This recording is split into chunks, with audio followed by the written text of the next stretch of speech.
जय हिंद दोस्तों, कैसे हैं आप लोग। उम्मीद करते हैं कि आप सब बहुत अच्छे होंगे।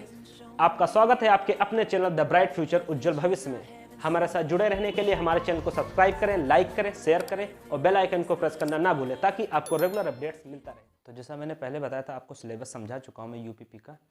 यूपीपी का क्या, वो हर एक चीज़ का सिलेबस है। उसमें 2-3 टॉपिक बस छूट गए थे, जैसे आपके वर्गमूल हो गए, घनमूल हो गए, घातांक करणी हो गया, जिसको आप इंग्लिश में बोलते हैं पावर एंड सर्ट्स। ये कुछ टॉपिक छूट गए थे, ठीक है। मतलब छूटे नहीं थे, यूपीपी में नहीं आता इन टॉपिकों से क्वेश्चन, इसीलिए मैंने नहीं लिखाए थे। बस उनको अगर जो आप इंक्लूड कर लेंगे तो मान लीजिए ओवरऑल मैथ का सिलेबस हो जाएगा, ठीक है। फिर वो हर एक में अप्लाई होगा, जो भी आप एग्ज़ाम देंगे स्टेट लेवल का या सेंट्रल लेवल का, उससे सब कुछ कवर हो जाएगा। तो जैसा कि मैं पहले भी बता चुका हूँ कि मैथ में दो पोर्शन होते हैं। एक तो आपका एडवांस होता है और दूसरा होता है आपका अर्थमेटिक। हम सबसे पहले क्या ख़त्म करेंगे, अर्थमेटिक ख़त्म करेंगे। और अर्थमेटिक में भी हमने बताया था कि सबसे पहले जो हम टॉपिक पढ़ेंगे वो पढ़ेंगे परसेंटेज। तो आप हेडिंग लगा लीजिए परसेंटेज।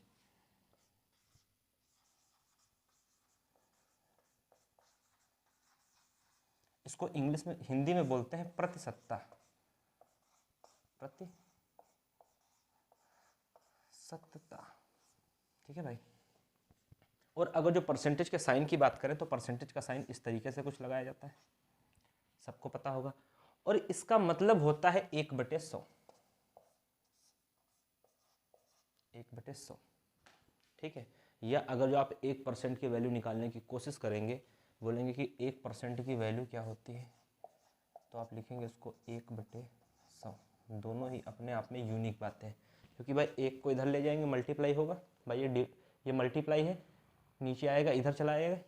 समझो मेरी बात, पहले समझो मैं कहना क्या चाहता हूँ। मैं ये कहना चाहता हूँ, अगर जो कोई नंबर इसके साथ मल्टीप्लाई हो रहा है, ए बी के साथ मल्टीप्लाई हो रहा है, तो ये वाला जो ए है बराबर के उधर जाके कहाँ आ जाएगा, नीचे आ जाएगा, सॉरी ए, ठीक है। ये वाला ए मल्टीप्लाई होके कहाँ चला जाएगा, नीचे चला जाएगा। वही चीज़ मैंने यहाँ पे लिखी है कि ये एक इधर चला जाएगा, तो परसेंट बराबर क्या हो जाएगा, 1/100।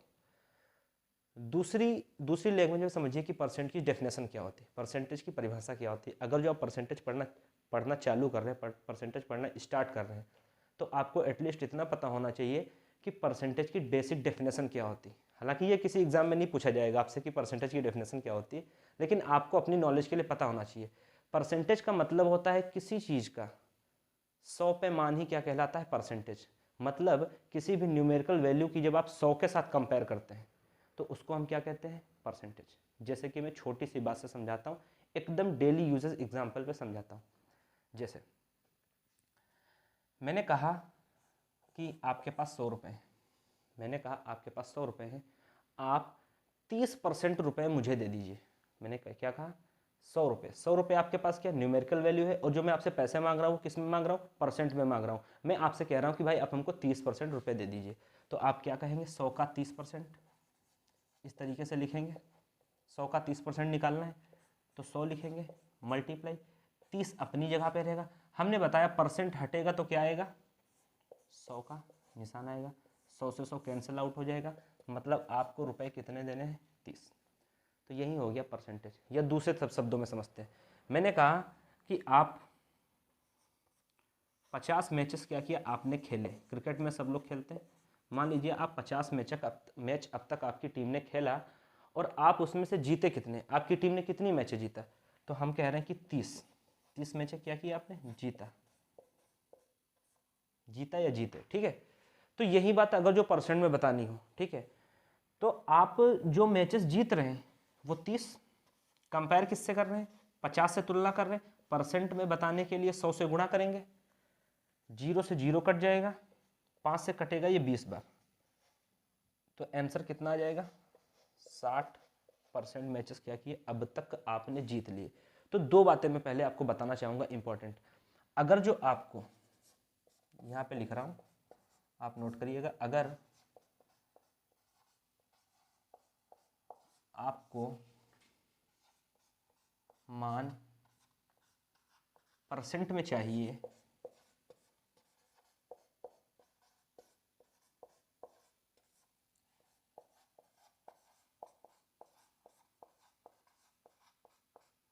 तो आपको 100 से गुणा करना पड़ेगा, एक बात। अगर जो आपको मान परसेंट में चाहिए तो आपको 100 से गुणा करना पड़ेगा, और अगर जो आपको मान वास्तविक वैल्यू में चाहिए, अगर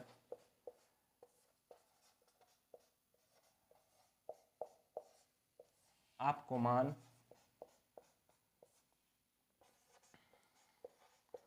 वास्तविक चाहिए तो आप क्या करेंगे, 100 से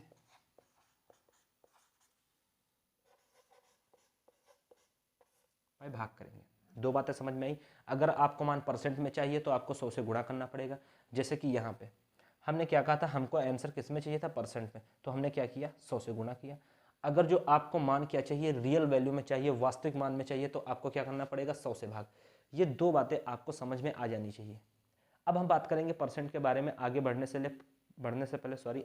से पहले मैं ये बताना चाहूँगा कि परसेंट की एक टेबल होती है, वो इंपॉर्टेंट हो जाती है।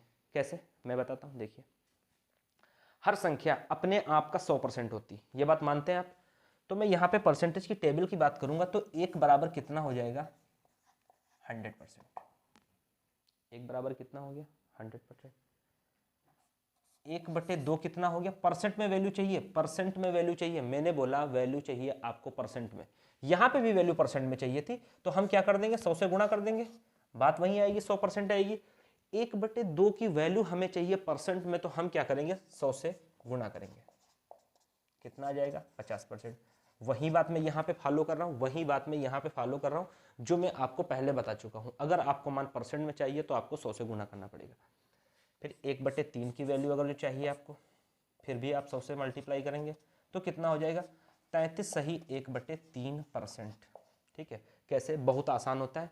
इस वाले नंबर का इससे मल्टीप्लाई किया जाता है, मतलब 100 एकम 100, और भाग किससे कर दिया जाता है, 3 से भाग लगा दिया जाता है। तो 3 3 कितना होगा, 9 होगा, यहाँ पे 1 बचेगा, 0 आएगा, फिर 3 3 9, यहाँ पे 1 बचेगा, और ये जो शेषफल होता है आपका ऊपर लिखा जाता है, भागफल आपका यहाँ लिखा जाता है, भाजक आपका यहाँ लिखा जाता है। ठीक है, वहीं से ये निकाला गया है। अब अगर जो आपको 1/4 का मान चाहिए, भाई किसका मान चाहिए, 1/4 का, तो 100 से गुना कितना हो जाएगा, 25%। अगर जो आपको 1/5 चाहिए, फिर आप 100 से गुना करेंगे, आपको कितना मिल जाएगा, 20% मिल जाएगा।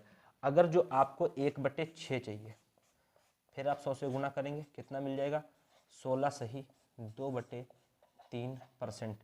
अगर जो आपको मान 1/7 का चाहिए, फिर आप 100 से गुना करेंगे तो आपको मिल जाएगा 14 सही 2/7%।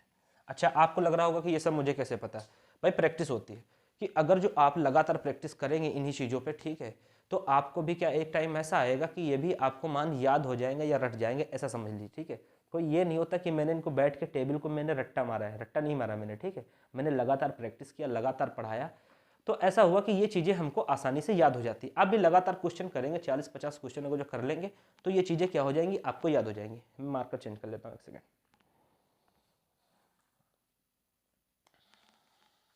ठीक है भाई, ये बात समझ में आ रही है, ये बात आपको समझ में आई। अच्छा, और भी वैल्यू की मैं बात करूंगा, पहले मैं टेबल पे ही बात करूंगा, पहले मैं आपको अच्छे से टेबल समझाने की कोशिश करूंगा। वो इसलिए जरूरी हो जाता है क्योंकि जब हम आगे क्वेश्चन करेंगे तो हम 100 मान के नहीं चलेंगे, हालांकि 100 मान के भी क्वेश्चन लगाएंगे तो लग जाएगा, मैं दोनों तरीके से बताऊंगा, ठीक है, लेकिन मैं फ्रैक्शन से लेके चलूंगा, भिन्न से आपको क्वेश्चन सॉल्व करना सिखाऊंगा कि भिन्न से आप कैसे क्वेश्चन को आसान बना सकते हैं। ठीक है, तो आप ये इतना नोट कीजिए और फिर मैं आगे बताता हूँ आपको।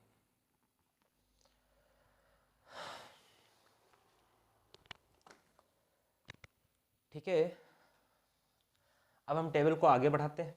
कैसे, 1/8 का मान निकालेंगे, 100 से गुणा करेंगे, कितना आएगा, 12 सही 1/2%। ठीक है, अब डिवाइड करके देख लेना, इतने आंसर आएगा। ठीक है, 1/9 का निकालेंगे, फिर 100 से गुणा करेंगे क्योंकि आंसर हमें किस में बताना है, परसेंट में, तो आएगा 11 सही 1/9%। 1/10 का निकालेंगे, फिर 100 से गुणा करेंगे, आंसर आएगा 1/10%।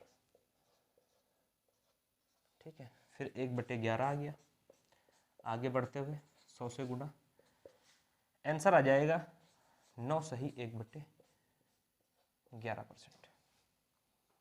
ठीक है, इतनी बात समझ में आ रही।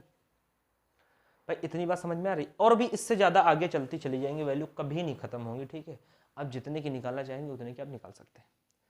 अब मैं इसमें छोटी सी बात आपको बताना चाहता हूँ, क्या ये बताना चाहता हूँ, जैसे कि मान लो हमारा 1/9 कितना है, 11 सही 1/9%। 1/9 कितना है परसेंट में बताने के लिए 100 से गुणा किया, आंसर आ गया 11 सही 1/9।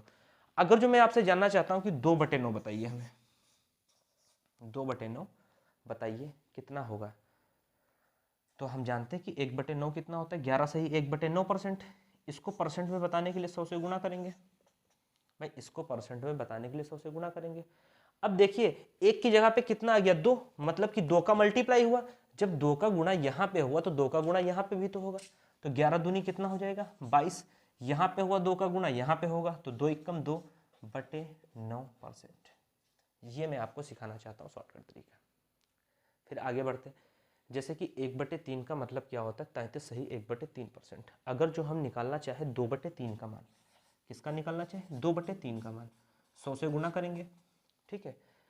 और यहाँ पे 2 किया है, मतलब यहाँ पे 1 था, 1 से हमने 2 किया, मतलब 2 का मल्टीप्लाई किया। जब 2 का मल्टीप्लाई यहाँ पे किया तो 2 का मल्टीप्लाई हम यहाँ पे भी करेंगे, तो 33 दूना कितना हो जाएगा 66, तो यहाँ पे हमने क्या लिख दिया 66 66, और 2 एकम 2/3%। भाई नीचे गुना नहीं होगी, क्योंकि हम यहाँ पे ऊपर गुना यहाँ पे करा रहे, तो वहाँ भी हम क्या कराएंगे ऊपर गुणा कराएंगे। इतनी बात समझ में आई आपको? ये मैं आपको इसलिए बता रहा हूँ कि आगे ये हमारी कैलकुलेशन को क्या करेगा, आसान करेगा, हमारा वक्त बचाएगा एग्जाम में। एग्जाम में आप खुद ही जानते हैं कि एग्जाम में सबसे मायने क्या रखता है, टाइम। टाइम सबसे ज़्यादा मायने रखता है। तो मान लीजिए हम सिंपल सा क्वेश्चन लगाते हैं, 30 का 10% प्लस 120 का 16 सही 2/3% कितना होगा, ये बताना आपको। आपको हमने सवाल क्या दिया कि 30 का 10% प्लस 120 का 16 सही 2/3% कितना होगा, ये आपको आंसर में बताना है। बहुत ही आसान है, आप कोशिश करिएगा, ट्राई करिएगा, कैसे लगेगा। जैसे कि मैं बताना चाहूँगा, पहला क्वेश्चन मैं करा रहा हूँ। 30 का मतलब हमने बचपन से सीखा है, का जहाँ पे दिखा गुणा कर देते हैं। 10% का मतलब क्या होता है, अब देखो, अब यहाँ पे बात आई, 10% को हम क्या करें, क्या परसेंट का निशान हटा के हम 100 करें, हाँ वैसे भी कर सकते हैं। भाई यहाँ से परसेंट का निशान हटेगा, साइन हटेगा, ये नीचे आ जाएगा 100, 10 लिख के बटे में हम क्या कर दें 100 कर दें। ये दूसरा तरीका हम क्या अप्लाई कर सकते हैं कि 10% की फ्रैक्शन वैल्यू क्या होती है, तो हम इस टेबल पे आएंगे। 10% की फ्रैक्शन वैल्यू कितनी होती है, ये देखिए 10% की फ्रैक्शन वैल्यू होती है 1/10, ठीक है। तो 10% की फ्रैक्शन वैल्यू हमने क्या लिखी 1/10। ओह सॉरी, एक गलती हो गई मुझसे, एक गलती हो गई, वही मैं कहूँ एक गलती हो गई मुझसे, यहाँ पे 1/10 नहीं होगा, गलती हो गई मुझसे, यहाँ पे होगा 10%, ओके सॉरी, क्योंकि 0 से 0 कट जाएगा, 10% है, ठीक है, मिस्टेक हो जाती है। तो 30 का 10% की वैल्यू हम क्या लिख सकते हैं 1/10 लिख सकते हैं, तो हमने 1/10 लिख दिया, प्लस का निशान प्लस कर दिया, 120 हमने ऐसा लिखा, का की जगह पे वापस से मल्टीप्लाई अप्लाई किया, गुणे का निशान लगाया। 16 सही 2/3 की वैल्यू हम क्या लिख सकते हैं, आप यहाँ पे देख सकते हैं 16 सही 2/3% की वैल्यू क्या लिख सकते हैं आप 1/6। भाई ये बात समझ में आई, 16 सही 2/3% की वैल्यू क्या लिख सकते हैं आप 1/6। अच्छा आप कहेंगे 1/6 क्यों लिख रहे हैं, फिर ये 100 कहाँ गया, हमने बताया ना कि 100 का मतलब ही क्या होता है परसेंट, ठीक है, परसेंट होता है परसेंट, और परसेंट की जगह पे 100 लिखा है ना, तो उसको लिखा रहने दो। 16 सही 2/3 की वैल्यू हम क्या लेके चलेंगे 1/6, तो हमने कितना लिख लिया 1/6। ये बात समझ में आ रही है आपकी कि नहीं आ रही, आप ये बताइए पहले। अब इसको भाई सॉर्ट आउट करना बहुत ही ईजी है, देखिए 0 से 0 कट गया, 3 एकम कितना हो गया 3, प्लस का निशान है तो प्लस का निशान लगा लिया, 6 से कटेगा, 6 से इसको कैंसिल आउट करेंगे, 6 दूनी 12, और ये वाला 0 आ जाएगा, गुणे का निशान लगाएंगे 1 आएगा। पहले हम गुणा करते हैं बाद में हम प्लस करते हैं, आप यहाँ पे ये नहीं कर सकते 20 और 3 को कर दे 23, फिर 23 को 1 से गुणा कर दे, नहीं ऐसे नहीं करेंगे, हालांकि आंसर भले सेम आ जाए लेकिन हम अपने प्रोटोकॉल से चलेंगे। कैसे, 20 एकम 20 हो जाएगा, प्लस का निशान 3 बराबर कितना हो जाएगा 23, आपका करेक्ट आंसर है। ये बात समझ में आई आपको? एक और छोटा सा एग्जाम्पल ले लेते हैं, हालांकि ये किसी एग्जाम के सवाल नहीं, ये किसी एग्जाम के सवाल नहीं है, ये मैं अपने पास से दे रहा हूँ, अपने आप सोच के लिख रहा हूँ यहाँ पे। केवल लिखने का मेरा मेन मोटो ये है कि आपको सिखाना चाह रहा हूँ कि परसेंट में जहाँ भी दिया हो वहाँ पे हम फ्रैक्शन वैल्यू को कैसे अप्लाई करेंगे, ये चीज़ मैं तुम्हें सिखाना चाह रहा हूँ। ठीक है, जो भी मान परसेंट में लिखा है उसको मैं फ्रैक्शन वैल्यू में भिन्न में कैसे अप्लाई करूँगा, कैसे लागू करूँगा, ये बात मैं बस आपको सिखाना चाहता हूँ। ये बात अगर जो आपके दिमाग में एक बार सेट हो गई तो फिर बात बन जाएगी, फिर आगे के क्वेश्चन बहुत आसान हो जाएंगे। जैसे कि मैं अगला क्वेश्चन लिखना चाहूँ, कैसे लिखूंगा, 200 का 20% माइनस 140 का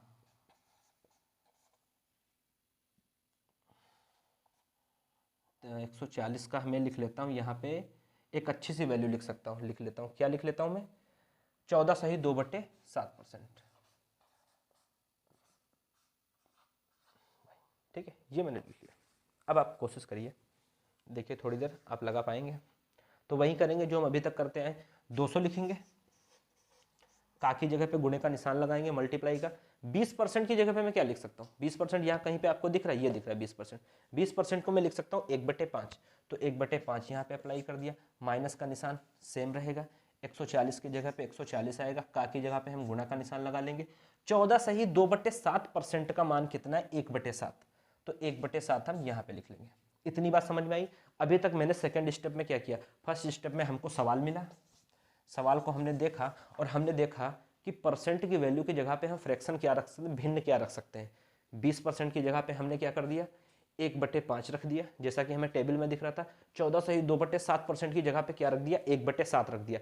अब हम इसको ईजिली सॉल्व कर लेते हैं, कैसे देखिए, 5 से काटेंगे, 5 चौके 20, 40 आ जाएगा, 40 का 1 से गुणा करेंगे, 40 ही रहने वाला, माइनस 7 को काटेंगे, 7 दूनी 14, कैंसिल आउट करेंगे, 7 दूनी 14, पहाड़ा पढ़ेंगे आप, 20 आ जाएगा। यहाँ पे आंसर आपका आ जाएगा 20। क्या यही तरीका है करने का सवाल का, नहीं, बिल्कुल नहीं ये तरीका है, और भी कई तरीके हैं। जैसे कैसे तरीके, देखिए 20% को आप कैसे लिख सकते हैं, 20% को आप यहीं तो लिखेंगे, 20% का निशान हटता है 100 से भाग होता है, परसेंट का निशान हटा तो 100 से भाग, और परसेंट का निशान आपको चाहिए, मतलब कि आंसर आपको परसेंट में चाहिए, तो आपको क्या करना पड़ेगा, 100 से गुणा। दोनों ही बातें मैं आपको पहले बता चुका हूँ, ठीक है, बात समझ में आ रही है आपको। तो यहाँ पे कैंसिल आउट कर लेते हैं, 0 से 0, 2 का पहाड़ा सबको आता होगा, 1 और 5, मतलब आंसर कितना आ गया, 1/5। अगर जो हम 20% को सॉल्व करेंगे तब भी आंसर 1/5 आएगा।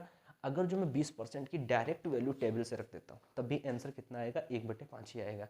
डायरेक्ट रखने में यह फ़ायदा है कि अगर जो हमने इस कंडीशन में 2 से 5 सेकंड भी हम बचा लिए तो एग्जाम में क्या होने वाला है, इन्हीं सब चीज़ों का हमें फ़ायदा मिलने वाला, प्रॉफिट मिलने वाला। भाई हर क्वेश्चन पे अगर जो आप 10-10 सेकंड बचा लेंगे तो आप खुद ही सोचिए, अगर जो मैथ में 20 क्वेश्चन आ रहे हैं तो आपके कितने सेकंड बच गए, 200 सेकंड बच गए, और 200 सेकंड तकरीबन कितने होते, 3 मिनट के ऊपर होते। उतने टाइम में आप रीजनिंग के 2 क्वेश्चन कर लेंगे, कम से कम 2 बता रहा हूँ, ठीक है। अगर जो आपकी अच्छी प्रैक्टिस होगी तो 3 भी कर सकते हैं, और जीएस के 4-5 कर सकते हैं 3 मिनट में। वो क्या मिलेगा, फिर आपको बोनस होगा। और कई बार ये होता है कि भाई सिलेक्शन सिर्फ 2 नंबर से रुकता है, बड़ी तकलीफ होती है जब सिलेक्शन 2 नंबर से रुकता है, ठीक है। ज़्यादा से रुक गया कोई दिक्कत नहीं, कि 6-7 नंबर हम मेरिट से पीछे रह गए, फिर तो कोई दिक्कत ही नहीं, जरा सा भी हमको अफसोस नहीं होगा। हम ये सोचेंगे कि हमने ये टॉपिक नहीं पढ़ के गए थे इसलिए हमारा सिलेक्शन नहीं हुआ, हमको आगे और मेहनत करनी है। और अगर जो 2 नंबर से सिलेक्शन रुक गया तब आप दिमाग में यही लगाएंगे, यार टाइम अगर जो 5 मिनट ज़्यादा होता तो मैं 2 क्वेश्चन कर लेता जीएस के, और मैं क्या कर रहा, 2 नंबर मेरे आ जाते और मैं क्या हो जाता, सिलेक्ट हो जाता। आज यही रह जाती है फिर दिल में बात, और कोई नहीं रह जाती। तो एग्जाम हर एक बंदा क्वेश्चन लगा लेता है। आप ये मत सोचिए कि ये क्वेश्चन क्या कंपटीशन वाला ही लगा लेगा, मिक्श्योर आदमी लगा लेगा, हम जैसे लोगों की एज का नहीं, बच्चे भी लगा लेंगे क्वेश्चन। लेकिन क्या है, उनको यहाँ पे टाइम लग जाएगा, उनको टाइम लग जाएगा, वो पूरा इसमें 1 से 2 मिनट इन्वेस्ट कर देंगे। लेकिन हमें क्या पता, हम इस टेबल का शॉर्टकट तरीका इस्तेमाल करेंगे और इसको बस 5 या 10 सेकंड में हम लगा लेंगे, मुश्किल से 5 से 10 सेकंड लगेंगे इसको लगाने में। बाकी का टाइम क्या किया मैंने, सेव कर लिया, वो कब यूज करूंगा, मैं अगले क्वेश्चन में यूज करूंगा। तो इतनी बात को समझिए आप, ठीक है, देखिए अच्छे से, फिर मैं आगे बढ़ने की कोशिश करता हूँ, फिर मैं इसको मिटाता हूँ टेबल वेबल को।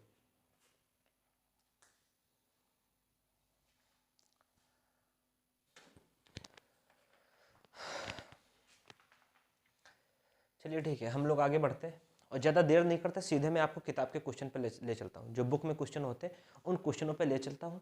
और सबसे पहले हम छोटे छोटे क्वेश्चनों की बात करेंगे, डायरेक्ट हम बहुत बड़ा क्वेश्चन नहीं लेके आएंगे, ठीक है।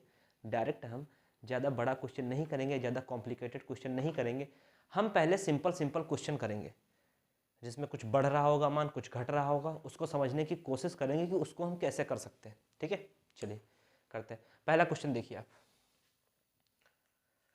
पहला क्वेश्चन देखिए। हाँ, ये जो मेरे पास कागज है इसमें दरअसल क्वेश्चन लिखे हुए हैं, ठीक है, किताबी के क्वेश्चन है। महेश की आय रमेश की आय से 10% कम है। महेश की आय रमेश की आय से 10% कम है।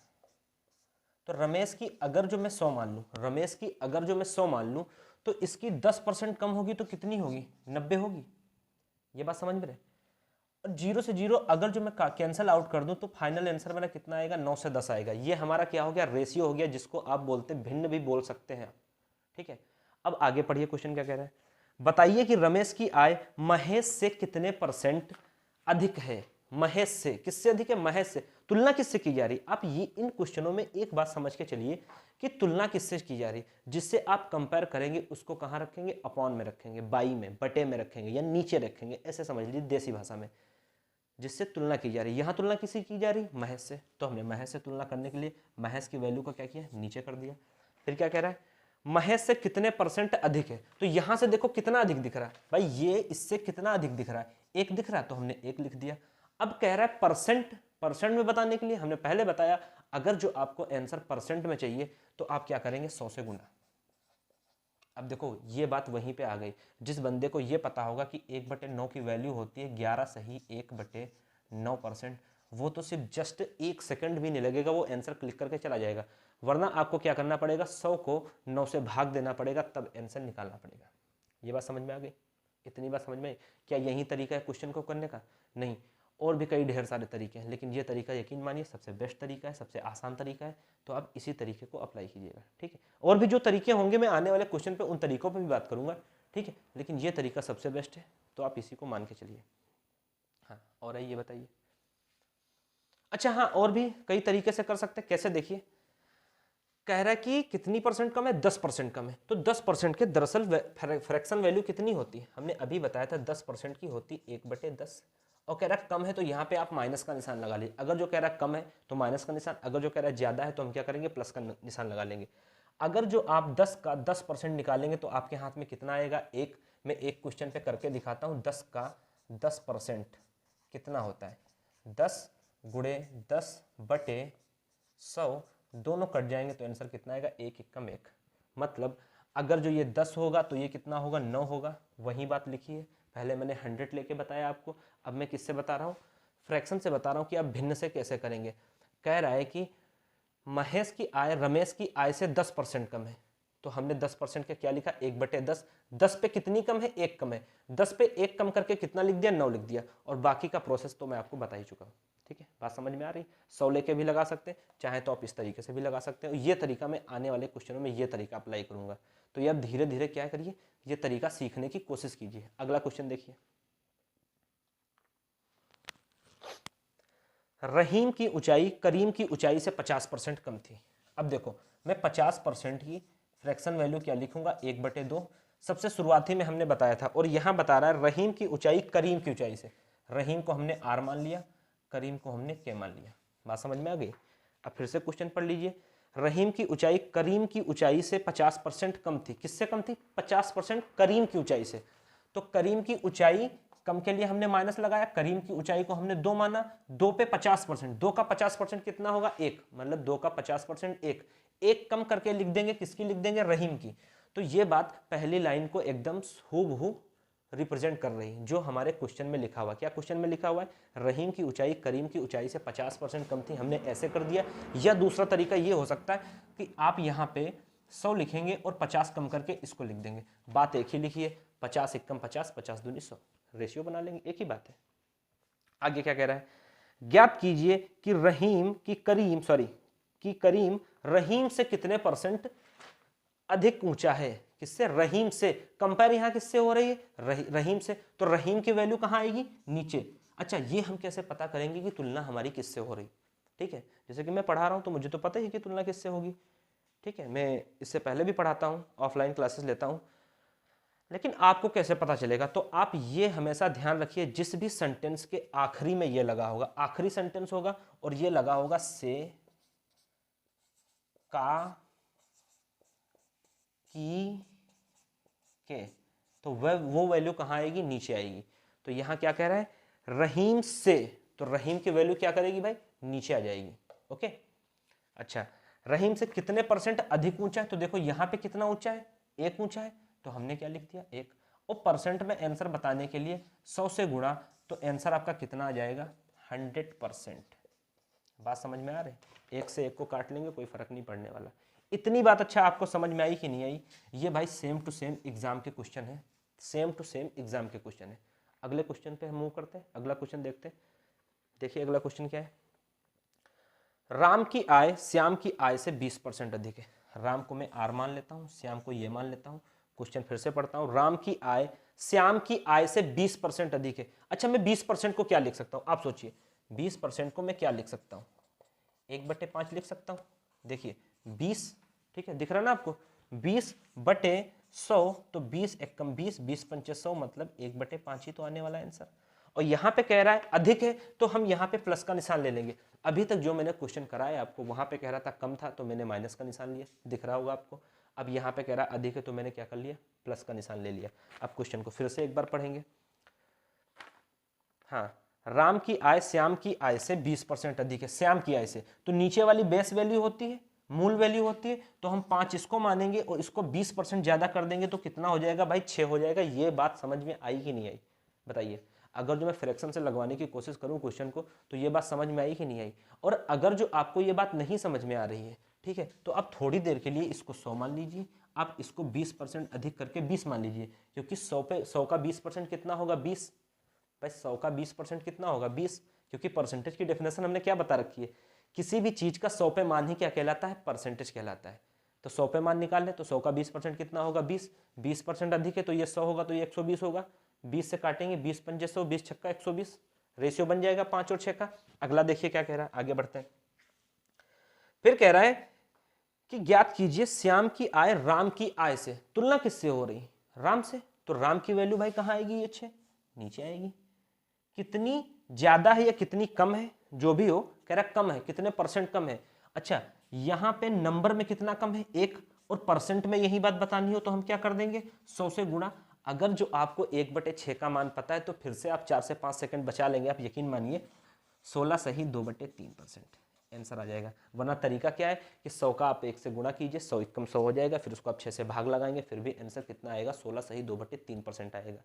ये मैं फ्रैक्शन से आपको इसलिए समझाना चाहता हूँ कि यही क्या करेगा भाई, एग्जाम के टाइम पे आपका टाइम बचाएगा। जब आप एग्जाम देने जाएंगे, एग्जाम हॉल में बैठेंगे, तब ये चीज़ें आपको बहुत अच्छी लगेंगी कि भाई हमें तो डायरेक्ट ही पता है 1/6 क्या होता है, 16 सही 2/3%, तो हम तो नहीं लगाएंगे भाग। तो वहाँ पे क्या होगा? टाइम बच जाएगा और कुछ भी नहीं होगा। अगला क्वेश्चन देखते हैं। अगला क्वेश्चन देखिए, एक व्यक्ति की आय 10% बढ़ी, कुछ दिनों बाद पुनः 20% बढ़ गई। हाँ, अब देखो, ये एक नए कॉन्सेप्ट पे सवाल है, नए कॉन्सेप्ट सवाल है। एक कोई पर्सन है, मान लेते एक कोई व्यक्ति है, कह रहा पहले 10% बढ़ी, तो 10% का मतलब क्या होता है भाई? 10% का मतलब ही होता है 1/10। फिर कह रहा कि 20% बढ़ गई, तो 20% का मतलब ही क्या होता है? 1/5। ये बात समझ में आ रही है आपके कि नहीं आ रही? अब कह रहा बढ़ रही, बढ़ने का मतलब क्या होता है? अधिक। बढ़ के क्या कोई चीज होगी? ज्यादा ही तो होगी, और ज्यादा को हम क्या कहते हैं? अधिक भी तो कहते हैं। तो यहाँ पे हम क्या कर लेंगे? प्लस का निशान ले लेंगे। तो हम कहना चाह रहे हैं कि पहले 10 थी और 1 बढ़ गई, तो कितनी हो गई? 11। फिर 5 थी, 1 बढ़ गई, तो कितनी हो गई? 6। अब हम अगर निकालने की कोशिश करेंगे, तो पहले व्यक्ति की आय कितनी थी? 10×5 = 50। दोबारा कितनी थी? 11 छक्का 66। तो 50 से कितनी हो गई किसी व्यक्ति की आयु? 66। तो कितनी बढ़ गई यहाँ पे? आप कहेंगे सर 16 बढ़ गई। फिर मैं कहूंगा कि 16 बढ़ी किस पे? तो आप कहेंगे 50 पे बढ़ी, क्योंकि पहले तो उसकी 50 थी, अब 16 बढ़ के 66 हो गई। तो जो 16 बढ़ेगी वो 85 पे तो बढ़ेगी। तो 16/50 हो गया। हमने कहा ये चीज़ आपको परसेंट में बतानी है। ये चीज़ किस में बतानी है? परसेंट में बतानी है। तो आप कहेंगे कि 100 से गुणा कर लीजिए सर, परसेंट में आपको आंसर मिल जाएगा। 50 का 100 से डिवाइड करेंगे तो 2 बार जाएगा, और 16 दूनी कितना हो जाएगा भाई? 32% हो जाएगा। ठीक है। अच्छा, और भी आसानी से आप बता सकते थे, और भी आसानी से आप सवाल बता सकते थे। कैसे? देखिए, ये भी ना करना पड़ता। यकीन मानिए आने वाले क्वेश्चन में ये भी नहीं करना पड़ेगा। जितना हो सकेगा मैं उतना क्वेश्चन को सॉर्ट कर दूंगा। कैसे? 50 पे कितनी बढ़ रही है? 16। परसेंट का मतलब क्या होता है? किसी चीज पे 100 का मान ही क्या कहलाता है? परसेंट कहलाता है। किसी भी तरीके से अगर जो इस 50 को मैं 100 बनाने में कामयाब हो गया तब तो कहानी फिट हो गई। तो इसको 100 बनाने के लिए क्या करना पड़ेगा भाई? 2 से गुणा करना पड़ेगा। तो 2 से गुणा इसको करेंगे तो इसको भी तो करेंगे, क्योंकि मैथ का नियम होता है अगर जो आप किसी संख्या में गुणा कर रहे हैं तो उसी संख्या से आपको भाग करनी पड़ेगी, ताकि क्या रहे, मामला बैलेंस रहे। इसको गुणा कर रहे हैं तो आप इसको भी गुणा करिए। तो 2 से हम इसको गुणा करेंगे कितना हो जाएगा? 100। और 16 को 2 से करेंगे कितना हो जाएगा? 32। तो 100 पे 32 कितना होता है? 32% ही होता है। वहीं तो मैं आपको बताने की कोशिश कर रहा हूँ, किसी भी चीज़ का 100 पे मान ही क्या कहलाता है? परसेंटेज कहलाता है। बिल्कुल हम अपनी डेफिनेशन के साथ चल रहे हैं, बिल्कुल परिभाषा के साथ चल रहे हैं। तो 100 पे कितनी थी? 32। तो परसेंट में बताओ भाई, 32%। सिंपल सी बात है। और अगर जो ये बात नहीं समझ में आ रही तो आप इस तरीके से कर सकते हैं। आप कोई भी तरीका अप्लाई कर सकते हैं, लेकिन यकीन मानिए मैं आपको सारे तरीके सिखा दूंगा। बिल्कुल मैं जीरो लेवल से चल रहा हूँ। कोई ये नहीं कह सकता कि सर आज क्वेश्चन तो बहुत हल्के हल्के हो रहे हैं, ये तो हमें आते, अच्छी बात है। अगर जो आपको आते तो आपका रिवीजन हो रहा, और आने वाले क्वेश्चन बहुत ही बढ़िया लेवल के लिए जाएंगे। जो CHSL में आए, MTS में आए, प्रीवियस ईयर में 2018-19 जितने भी पेपर हुए सारे देख लेंगे। ठीक है। हाँ, तो अब आज का आखिरी क्वेश्चन देखते हैं। कह रहा है यदि एक संख्या में 25% की कमी कर दी जाए और उससे प्राप्त संख्या में 25 सॉरी गलती हो गई, यदि एक संख्या में 25% की वृद्धि कर दी जाए। ठीक है, तो 25% की वृद्धि का मतलब क्या होता है आप बताएंगे? तो 25% आप सीधा कहेंगे सर अगर आप 25% लिखने की बात कर रहे हैं तो 25% को आप 1/4 लिख सकते हैं। अच्छा, एक बार वृद्धि हो रही तो एक बार प्लस होगा, दूसरी बार में 1/4 क्या होगा? माइनस होगा। क्यों? क्योंकि दूसरी बार में क्या हो रही? कमी हो रही। तो 4 पे अगर जो वृद्धि करके जाएंगे तो 5 जाएंगे, और दूसरी बार पे 4 पे कमी करके जाएंगे एक की, तो कितनी जाएंगे? 3 जाएंगे। तो यहां से कितनी हो गई? 4 चौके 16 हो गई, 5 तिहाई 15 हो गई। ठीक है, 4 चौके 16 हो गई। हाँ, और फिर कितनी हो गई? 15, 5 तिहाई 15। अब समझो यहाँ पे, अभी आप ये दिमाग में लगाएंगे सर आपने यहाँ पे तो 100 बना दिया था। ठीक है भाई, ये आपके दिमाग में जरूर बात आएगी, सर आपने यहाँ पे तो 100 बना दिया था, यहाँ पे बना के दिखाइए तो जाने आप सर हैं। ठीक है, आप सोच रहे होंगे यहाँ पे तो आसान था, आपने 50 गुना कर दिया 100। तो अगर जो नहीं बन रहा है तो भाई कोई जबरदस्ती नहीं करेंगे, हम अपनी बात पे अड़ नहीं जाएंगे कि नहीं हमको 16 को 100 बनाना ही बनाना है। नहीं, ऐसा कुछ नहीं करने वाले हम भाई। सीधा सीधा हम देख रहे हैं कितने की कमी हो रही? 1 की कमी हो रही। किस पे हो रही?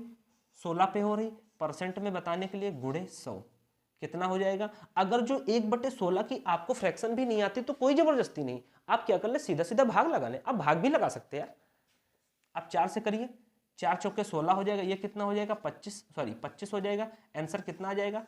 25/4 हो जाएगा। अब आप क्या कर सकते हैं? 4 को भाग लगाएंगे, 4 छंग 24, 1 बचेगा, 4 दूनी 8 और 4 पंचे 20।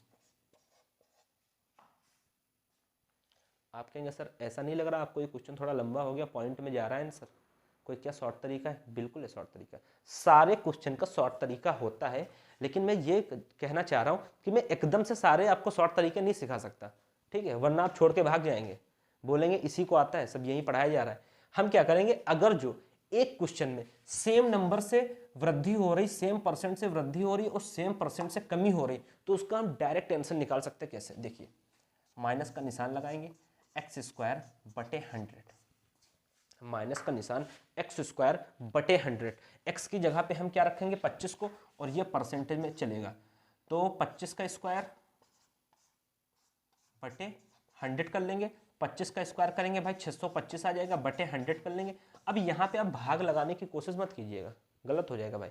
आप सीधे देखिए कि 2 जीरो हैं तो दशमलव भी कहाँ लगेगा? 2 के बाद लगेगा, और ये परसेंट का निशान तो चल ही रहा साथ में, तो ये भी आंसर किस में आ जाएगा? परसेंट में आ जाएगा। अगर जो माइनस आ रहा तो भाई कमी हो रही, और यहाँ पे भी क्या हो रही थी? देखो 16 से 15 हो रहा था, कमी हो रही थी, तो यहाँ भी 1 की कमी, सॉरी यहाँ 1 की कमी हो रही थी 16 पे। वही बात हमने क्या बता दिया? शॉर्ट तरीके से। तो ये भी शॉर्ट तरीका है, और भी कई तरीके। ये वाला क्वेश्चन कराया, इसका भी तरीका है, लेकिन हम क्या करेंगे, आने वाले वीडियो में आपको धीरे धीरे इन बातों पर चर्चा करेंगे। और यकीन मानिए जब आप हमारी 4 से 5 क्लास कर लेंगे तब आपको परसेंटेज का बेस आपके पास क्लियर हो जाएगा। फिर मैं क्वेश्चन को लिखूंगा और 10 सेकंड के अंदर उसको सॉल्व करके आगे बढ़ जाऊंगा। यही तरीका होता है पढ़ाने का। ठीक है, यकीन मानिए सबको समझ में आना चाहिए। जिसको समझ में आ रहा उसके लिए तो ठीक है, जिसको नहीं आ रहा उसको भी समझ में आना चाहिए। यही पढ़ाने का सबसे बेस्ट तरीका होता है। तो आज के लिए हम लोग इतने रखते हैं, 5 क्वेश्चन आई थिंक हमने कर लिए। हाँ, और आगे के क्वेश्चन हम लोग अगली क्लास में देखेंगे, आने वाली क्लास में। Okay, thank you.